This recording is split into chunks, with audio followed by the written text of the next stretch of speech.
हिंदुस्तान जिंदाबाद, हिंदुस्तान जिंदाबाद, दहशतवाद मुर्दाबाद, दहशतवाद मुर्दाबाद, दहशतवाद मुर्दाबाद, दहशतवाद हिंदुस्तान जिंदाबाद, दहशतवाद मुर्दाबाद।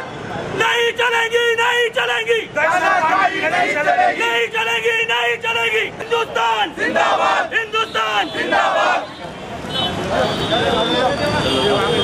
मुर्दाबाद, दहशतवाद मुर्दाबाद, मुर्दाबाद, मुर्दाबाद, दहशतवाद मुर्दाबाद, मुर्दाबाद, मुर्दाबाद, दहशतवाद मुर्दाबाद, भैया भैया मुर्दाबाद, मुर्दाबाद, दहशतवाद मुर्दाबाद, मुर्दाबाद, मुर्दाबाद, दहशतवाद।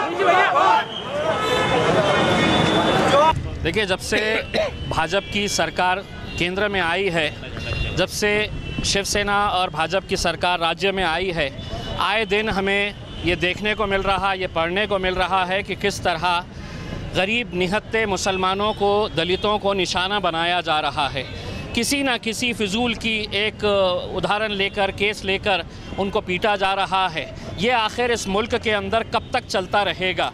हमारी आज यही कोशिश है, एक मैसेज इस मुल्क के आवाम तक पहुंचाने के लिए कि ये जो दहशतगर्द है, चाहे वो अमरनाथ यात्रा के अंदर फायरिंग करने वाले वो जो दहशतगर्द है, जो पड़ोसी मुल्कों से आकर इस मुल्क को कमज़ोर करने की कोशिश कर रहे हैं, या इस मुल्क के अंदर वो दहशतगर्द जो किसी न किसी बहाना लेकर हिंदू मुसलमानों को, दलितों को आपस में भिड़ाकर एक मुल्क को कमज़ोर करने की जो कोशिश कर रहे हैं, इनमें और उनमें कोई फ़र्क नहीं है। वो आतंकवादी है तो ये लोग भी आतंकवादी है जो इस मुल्क के अंदर इस तरह का आतंक फैला रहे हैं, और ऐसा आतंक फैला रहे हैं जिसको देखकर इस मुल्क के वज़ीर आज़म, प्रधानमंत्री साहब खामोश बैठते हैं। इस मुल्क के वज़ीर आज़म इसराइल जाते हैं और इसराइल जाकर उस मोशे बच्चे से मिलते हैं, बहुत अच्छा काम करते हैं, जो मुंबई के आतंक का निशाना हुआ था। लेकिन यही वज़ीर आज़म से हम गुजारिश करना चाहते हैं कि कभी पहलू खान के घर में भी जाइए, उसके बेटे के सर पे भी हाथ रखिए, कभी जुनैद के घर पे भी जाइए और उसके घर वालों के सर पर भी हाथ रखिए, और ये बताइए कि आप वज़ीर आज़म हैं तो सिर्फ भाजपा के नहीं है, इस मुल्क के वज़ीर आज़म है, और आपको इंसाफ करना होगा। आप इंसाफ नहीं कर रहे हैं, इसलिए हमें यहाँ पर सड़क पर आकर आपको आपकी ज़िम्मेदारी हम बताने के लिए यहाँ पर आए हैं, और उन तमाम लोगों को एक संदेश देने के लिए आए हैं कि तुम जितनी चाहे कोशिशें कर ले, ये मुल्क इंशाल्लाह कभी टूटेगा नहीं, ये मुल्क और ताकतवर होगा और हम आगे बढ़ते जाएंगे। बहुत बहुत शुक्रिया।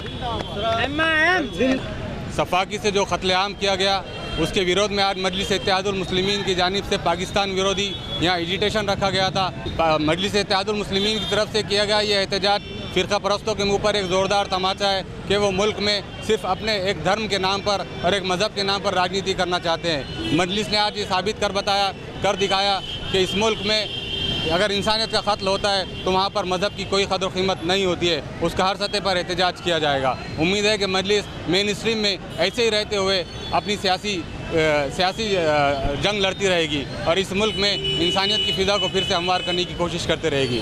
कैमरा पर्सन तौफीक पटेल के साथ मैं शारिक नक्शबंदी, एशिया एक्सप्रेस।